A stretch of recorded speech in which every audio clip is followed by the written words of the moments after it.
Alors, moi, j'ai su assez vite que je voulais travailler dans la communication. Initialement, je pensais Mhm. être attachée de presse. D'accord. J'ai fait des études dans ce domaine-là et mon métier est arrivé à moi un peu naturellement. J'ai toujours eu une grande facilité avec l'écriture. Et donc, la personne que j'étais à l'époque avant de tomber malade, bah, j'étais quelqu'un qui nourrissait toujours 1000 projets. J'étais en fait extrêmement stressée, mais je ne m'en rendais absolument pas compte. Et ça, je m'en suis aperçue quand j'ai tout arrêté, quand je suis tombée malade. Moi, j'avais vraiment l'impression d'être incroyablement zen. Je comprenais pas les gens qui se plaignaient parce qu'ils étaient stressés. Je me disais, oh, bah non, oh là là, c'est des petites natures. Alors qu'en fait, j'étais dans la zone rouge du stress, mais très, très, très, très, très haut. Et donc, je maltraitais mon corps, en fait, en permanence, puisque je devais être très fatiguée, très stressée, très, très en tension permanente. Mais pour moi, c'était un état, c'était une norme. Le dépassement de soi, ben, ça faisait partie de moi. Alors, c'est un tempérament super à avoir, hein, je l'ai toujours, ça.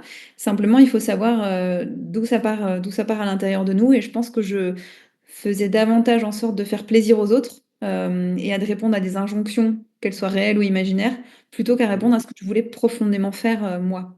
Voilà, en post-cancer, j'ai initié quelque chose, j'ai pris conscience de façon brutale de tout cela. Et c'est un travail que je continue à faire parce que, en fait, c'est un cheminement extrêmement long. Bah, dès lors qu'on est dans la conscience, en fait, forcément, on est sur un chemin beaucoup plus épanouissant. Et donc oui, je suis d'abord aujourd'hui connectée à ce que je veux faire moi. On peut être très actif, mais si on le fait pour des raisons qui sont justes pour nous, parce que c'est vraiment quelque chose qui fait partie de notre essence et voilà, qui est réclamé par notre âme, ça n'a pas du tout la même portée que le faire parce qu'on veut être obéissant à la vie et qu'on veut absolument correspondre à ce qu'on attend de nous ou à l'image qu'on a envie de renvoyer aussi. Ça, c'est aussi quelque chose. Mais c'est des blessures, ça c'est issu de blessures d'enfant, quoi. Et c'est la manière de survie que l'on trouve pour pouvoir avancer dans la vie et s'attacher à l'affection de l'autre, parce qu'on se dit, si je ne suis pas comme ci ou comme ça, on pense que ça va dépendre de ce que l'on fait, quoi. Voilà, si je ne suis pas comme ci ou comme ça, on ne m'aimera pas. Et l'astuce, c'est d'arriver à se dire, je suis suffisante ou suffisante telle que je suis.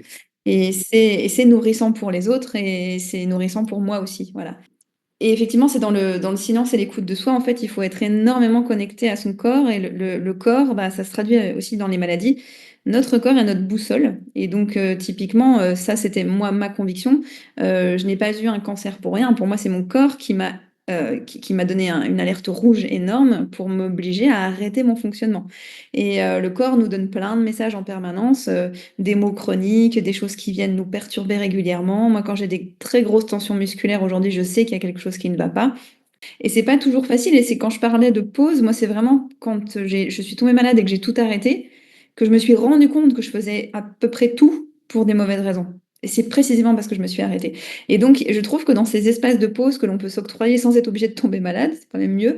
euh, et ben on peut étudier comme ça, on peut étudier ce qui nous met en mouvement, ce qui nous met de la joie, ce qui fait sens. Alors c'est vrai que le concept de chance, évidemment qu'il ne m'a pas sauté aux yeux, évidemment que ça a été un drame pour moi comme pour tout le monde.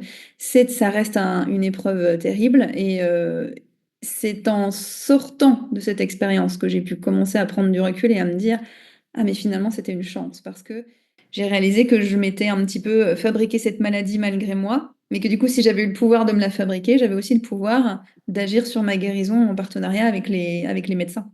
C'était comme mener une enquête sur soi-même. Alors, du coup, c'est assez chouette parce que on se dit, tiens, qu'est-ce que j'ai à comprendre? Et puis, on se projette sur l'après. On se dit, bah, maintenant que j'ai compris ça, qu'est-ce que je pourrais faire après? Avoir un état d'esprit un peu positif et ne pas le voir juste comme une injustice. C'est plus facile parce que sinon, du coup, c'est injuste jusqu'au bout. Et puis c'est une fois que j'ai été en rémission, moi, que j'ai commencé à mettre en place des choses de façon plus concrète dans ma vie, de faire des choix pas forcément confortables de vraiment transformer en profondeur ma vision des choses, ma façon de me comporter, ma façon de voir la vie, que là, je me suis rendu compte qu'en fait, ma vie après le cancer était beaucoup plus heureuse que ma vie avant le cancer.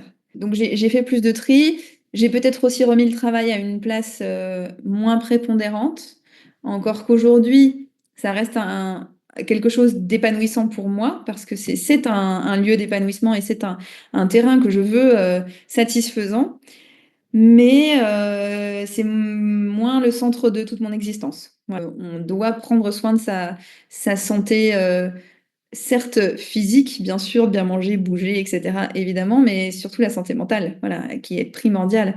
La santé de nos émotions, la santé de ce que l'on ressent, de ce que se connecter à nos ressentis, vraiment, qui est au cœur de ma vie maintenant et que j'essaye de conserver à tout prix.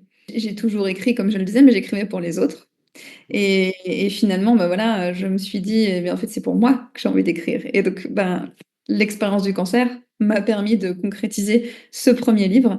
J'en avais fait d'autres avant, mais on va dire ce premier livre publié, et de m'incarner pleinement dans cette, identité d'autrice. Je me suis posé la question de ce que je voulais transmettre dans ce livre. Je me suis dit: «Pourquoi tu l'écris?»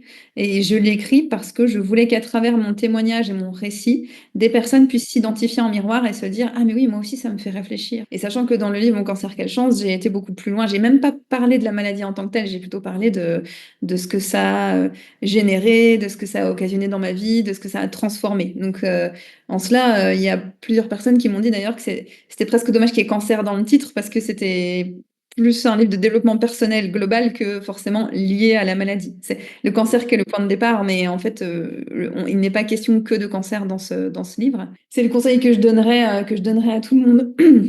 C'est vraiment ça, se faire les choses qui nous animent et pour être capable de les reconnaître, et ben s'autoriser à ralentir et à s'arrêter un peu pour se poser les vraies grandes questions et écouter ce que notre corps a déjà à nous dire, si on a déjà un petit peu mal partout, s'il y a déjà des choses qui vont pas, ben il y a quelque chose à entendre.